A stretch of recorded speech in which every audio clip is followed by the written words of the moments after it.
देखो, social media पर दिखाए जा रहे ट्रेंडिंग फोटो और वीडियो इस बात का दावा नहीं करते कि ये वाकई में 1980 की रियल स्क्विड गेम के हैं या नहीं, क्योंकि जो फोटो ब्रदर्स होम के अंदर के बताए जा रहे हैं हो सकता है कि ये रियल हो, बट ब्रदर्स होम के ज्यादातर बच्चों को साउथ कोरिया के नजदीकी टापू पर देखा गया था। अब सवाल ये आता है कि आखिर 45 साल पुराना इंसिडेंट ये लोगों के सामने क्यों आ रहा है? क्यों लोग स्क्विड गेम वेब सीरीज आने के बाद गूगल के सर्च इंजन में ब्रदर्स होम को सर्च कर रहे हैं? और आखिर क्यों ब्रदर्स होम के छोटे बच्चों को स्क्विड गेम के यंग प्लेयर के तौर पर दिखाया गया है? तो इसका जवाब बहुत क्लियर है।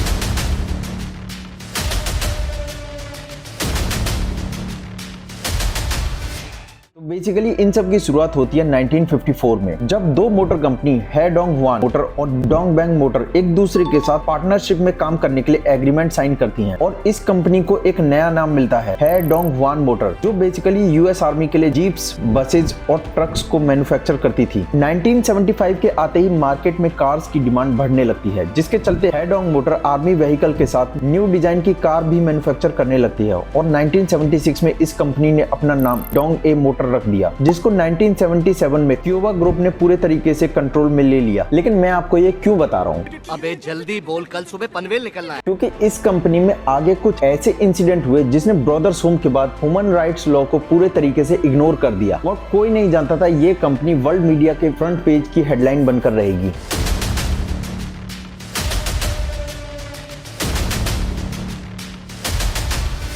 क्यूबा ग्रुप कार को मैन्युफैक्चर के साथ एक्सपोर्ट भी करने लगी, जिससे अब उनकी कार यूरोप के मार्केट में भी आने लगी। 1986 में क्यूबा ग्रुप ने इस मैन्युफैक्चरिंग कंपनी का नाम बदलकर सैंगयोंग मोटर रख दिया और अब ये company sports car, luxury car, SUV car जैसी गाड़ियों का डिजाइन और उनको मैन्युफैक्चर करने लगी, जिससे कुछ ही सालों में ये कंपनी साउथ कोरिया की one of the most richest company में से एक थी। जहाँ सैंगयोंग मोटर इतनी तरक्की कर रही थी, तो वहीं दूसरी तरफ पता चलता है कि संघाई ऑटोमोटिव इंडस्ट्री कंपनी ने साल 2004 में सैंगयोंग कंपनी के 51% शेयर हासिल कर लिए। सेक ने पहली ही सप्ताह सैंगयोंग के 554 वर्कर को नौकरी से निकाल दिया और बाकी बचे हुए वर्कर की सैलरी को फ्रीज कर दिया गया, जिससे नाराज वहां के वर्कर ने प्रोटेस्ट करना स्टार्ट कर दिया और कंपनी को 380 बिलियन वॉन का नुकसान हो गया और ये वर्कर की स्ट्राइक 7 हफ्तों तक चली।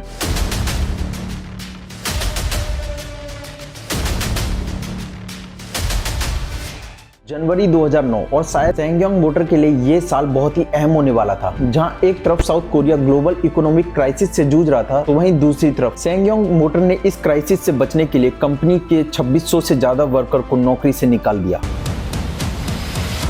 वैसे तो इस कंपनी के प्योंगटेक वाले प्लांट में 8700 वर्कर काम करते थे, जिसमें से 2600 वर्कर को हटाने के बाद ये मामला कोर्ट में जाता है और जिसमें कंपनी अपने आप को बैंकरप्सी होने के बारे में बताती है, तो वहीं दूसरी तरफ कोर्ट भी कंपनी के पक्ष में ही फैसला सुनाता है। कंपनी स्ट्राइक्स वर्कर को प्लांट के आगे से हटाने के लिए कोरियन पुलिस की हेल्प लेती है, जो वहाँ के लोगों पर आंसू गैस के गोले, लाठीचार्ज, पानी के प्रेशर और करंट वाली रॉड के साथ वर्कर को हटाया जाता है। लेकिन यहाँ ये मामला और बिगड़ जाता है। इस स्ट्राइक में लगभग 30 से ज्यादा लोगों की ऑन द स्पॉट डेथ हो जाती है और बाकी बचे हुए वर्कर की ज्यादा पिटाई होने की वजह से फिजिकल हेल्थ पर गहरा असर पड़ता है और 100 से भी ज्यादा वर्कर को जेल हो जाती है और कई वर्कर और उनके फैमिली मेंबर इस स्ट्राइक और भुखमरी के चलते सुसाइड कर लेते हैं। इस स्ट्राइक को पूरे वर्ल्ड की मीडिया फ्रंट पेज पर कवर करती है। बहुत कम ऐसे विक्टिम हैं जो इस इंसिडेंट को ब्रीफली बता सके, क्योंकि जितनी तेजी से ये बात उठी थी उतनी तेजी से ही इस बात को दबा दिया गया। स्क्विड गेम वेब सीरीज के डायरेक्टर हुआंग डोंग-ह्यूक उन्हीं विक्टिम में से एक हैं, जो बताते हैं कि उस स्ट्राइक में न जाने कितने लोगों ने अपनी जान गंवाई। टाइम्स ऑफ एंटरटेनमेंट का ये आर्टिकल देखिए। हुआंग डोंग बताते हैं कि वैसे तो मैं ब्रदर्स होम में हुए इंसिडेंट का कुछ नहीं कर सकता, बट ये स्क्विड गेम मुझे 2009 के सैंगयोंग मोटर की स्ट्राइक में मारे गए लोगों की याद दिलाती है, जिसमें बहुत लोग मारे गए थे और जो बचे उन्हीं में से एक थे हुआंग डोंग-ह्यूक।